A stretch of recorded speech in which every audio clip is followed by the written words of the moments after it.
The truth of the matter is that most people don't realize that the majority of people suffer their first major heart attack on Monday morning between 8 a.m. and 9 a.m. People getting ready to go to jobs that they don't like, jobs that are making them sick.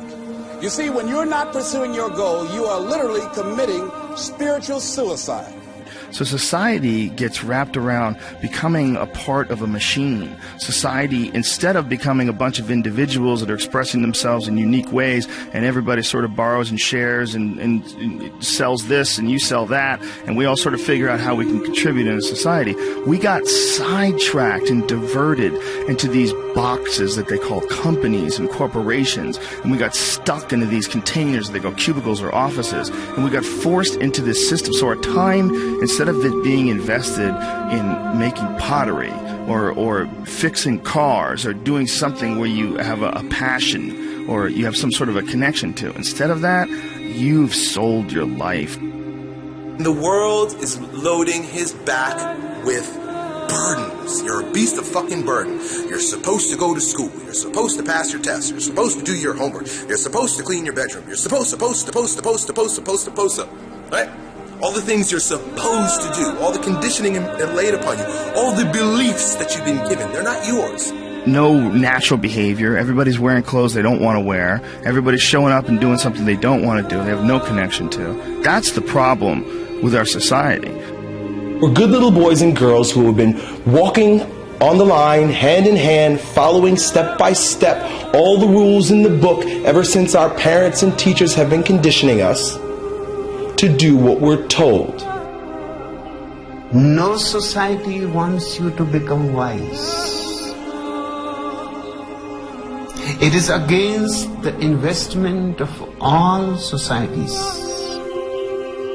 If people are wise, they cannot be exploited.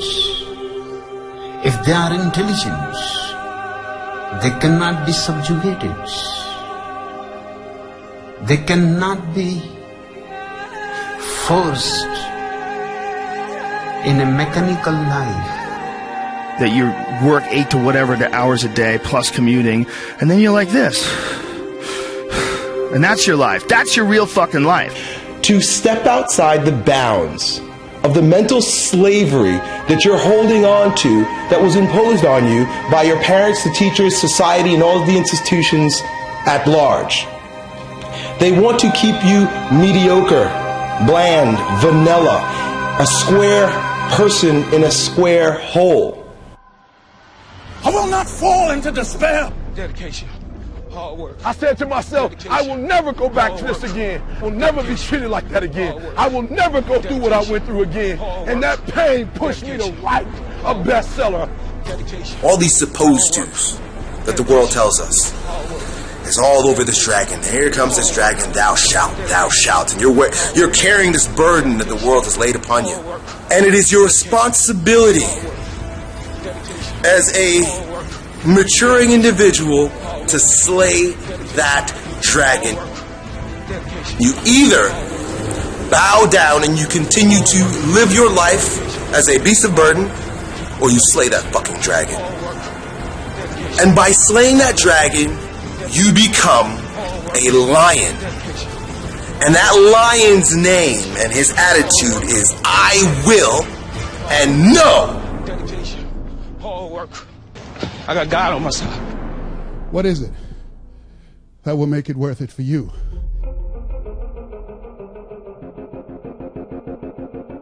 Find out what it is you want and go after it as if your life depends on it. Why? Because it does. People that have found their passion, people that found the things that they love, people that have found the things that they can pour their lives into, those people live longer. Express something creative. Be who you are from the depths of your heart, regardless of what anybody else thinks. And so I'm trying to encourage everybody out there, take advantage of life.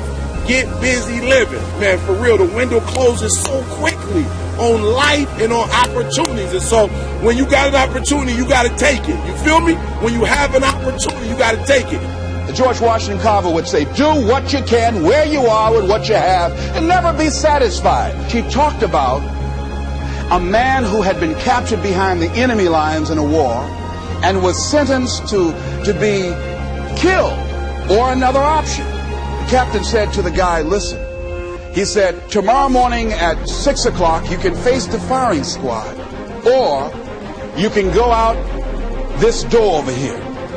And the guy said, what's out the door?